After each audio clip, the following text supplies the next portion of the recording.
to use the popular phrase of Ulrich Beck, a risk society in many sense. No country is an island in that sense. Everyone is connected to vulnerability. And the distances therefore has shrunk in that, not in the physical sense, but in the sense of vulnerability and risk.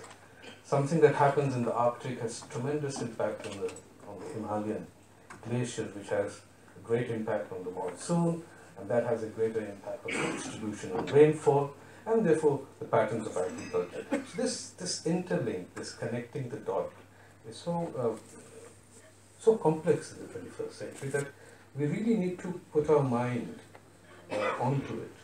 And I keep saying it's not about demarcating security or making differences in security issues. It's about synthesizing those issues together, and I explain why. We also live in a time where we describe ourselves as the age of the Anthropocene.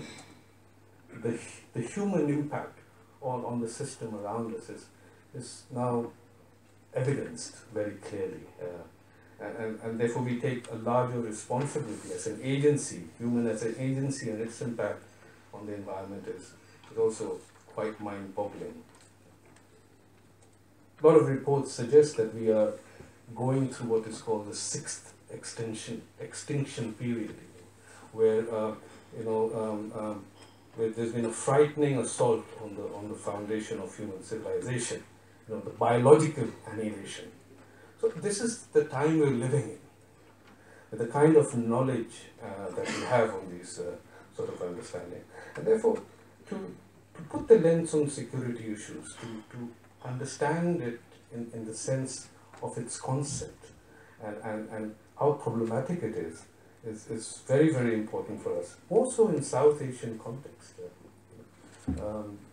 In Colombo or Sangha, you remember, someone said, India is South Asia and South Asia is India.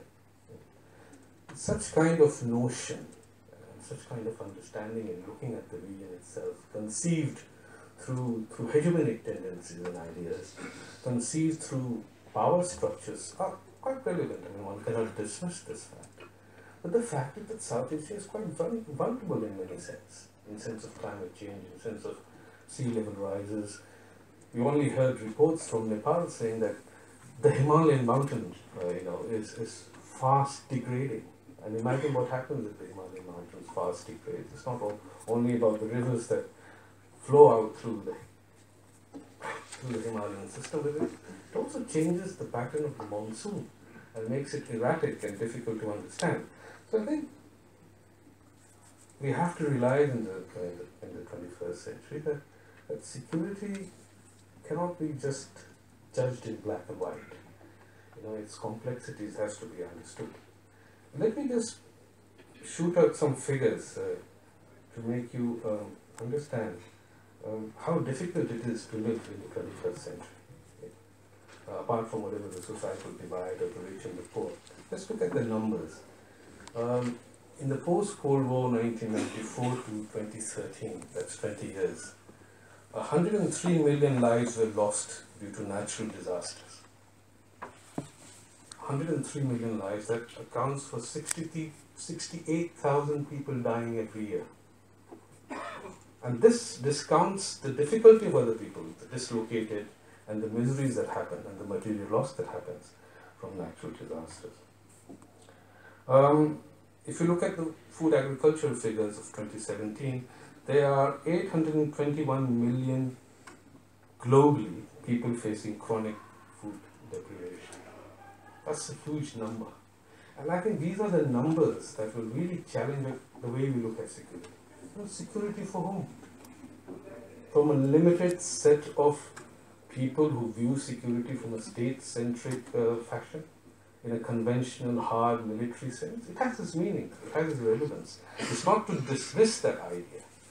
But we cannot equally dismiss the fact that there's a larger sort of people concerned and the issues that needs to be addressed.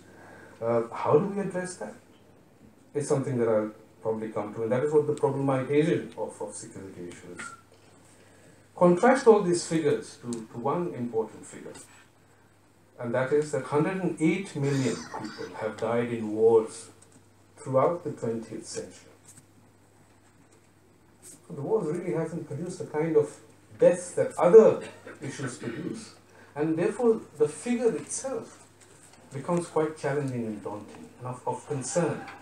Because it's not about the dead, it's about how difficult the livings are. And that needs to be addressed in a certain manner, whether it's natural disaster, whether it's poverty, whether it's hunger.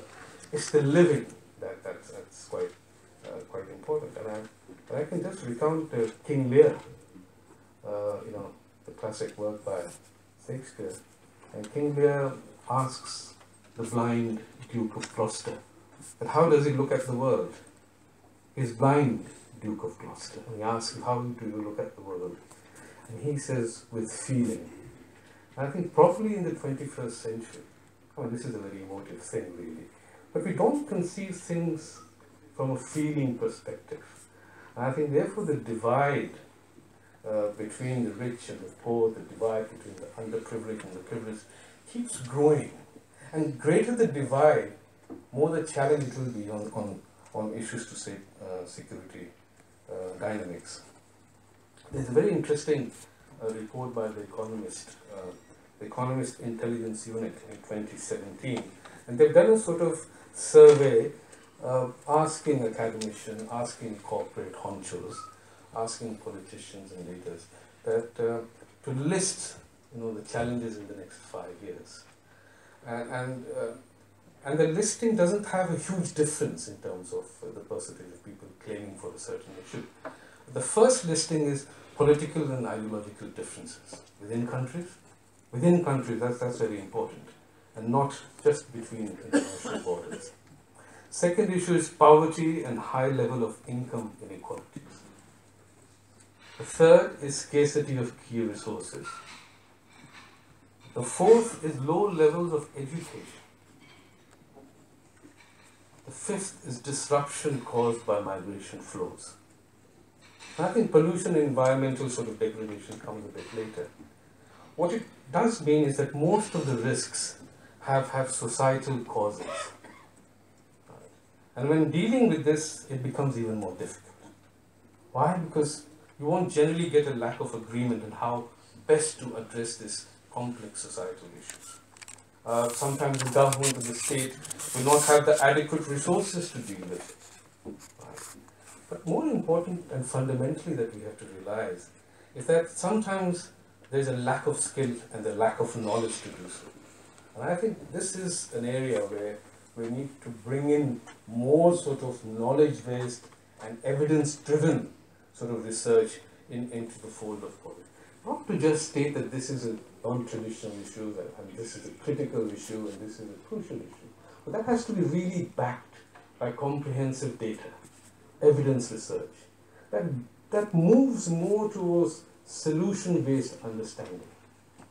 So I think while conceptually and contextually one can, from an academic perspective, discuss security issues, probably at the end of the day, research with legs towards data as facts, figures, authentic data as facts and figures, not misinformation, would probably be an important driver.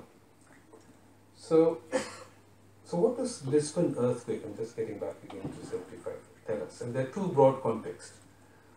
One is that nothing is predetermined, right? But everything is a complexity. And complexity, the good thing about complexity is that it allows for convergence of thoughts and ideas to sort of overcome some of the challenges of time. The second point here is, what is it to be human, and therefore to reclaim humanity, an important principle in the 21st century world. I think these two broad contexts sets a number of questions. That is first and foremost the political mindscape. How does the political mindscape or the state mindscape deal with such kind of almost metaphysical in its orientation? To reclaim humanity, does it really make sense for the state to think in such a manner? One would argue strongly yes.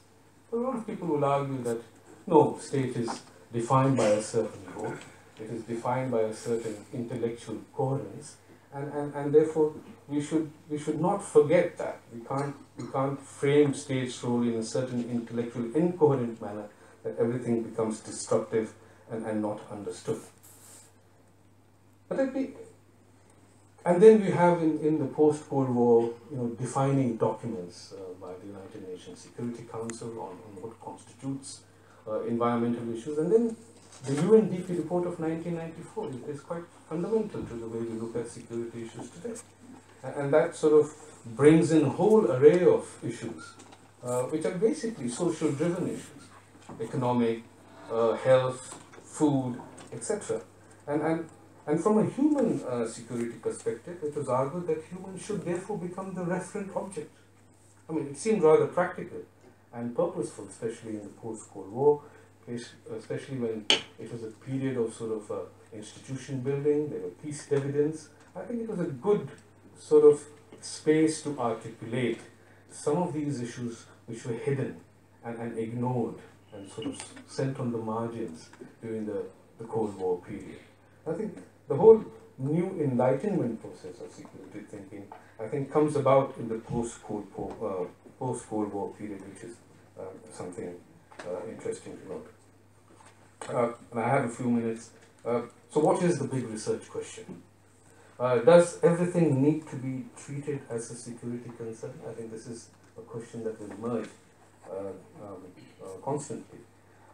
Is it useful or helpful to treat everything as a security issue? Does security not need certain coherence?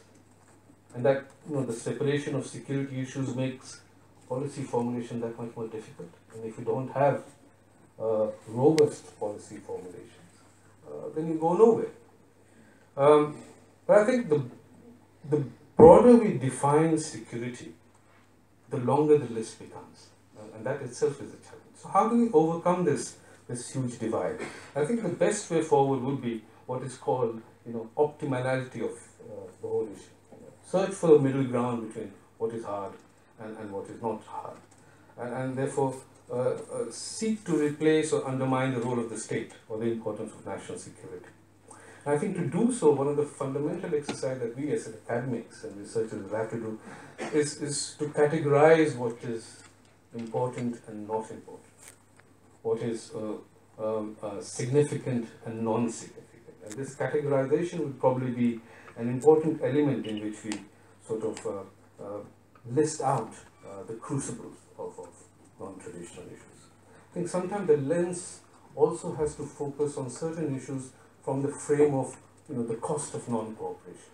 If we do not cooperate on, say, certain issues like water or certain issues like climate change, what will be the cost of that non-cooperation? And this cost-benefit analysis, along with the net assessment and various other methodologies that is used, becomes critical to sort of place issues together. And I think it will be useful, and IDAC and ORF did a substantial report on the institutional structure for joint action in Sundaban. It's at the draft stage, but when this thing comes out in a few months, I think you will clearly understand that the emphasis is on the cost of non-cooperation. If you do not cooperate in an ecosystem called the Sundaban, what are the sociological costs? What are the economical costs? What are therefore then the political costs? I think this cost-benefit analysis in terms of categorizing issues will be quite important. Also to differentiate between what is zero-sum and non-zero-sum game is also very important.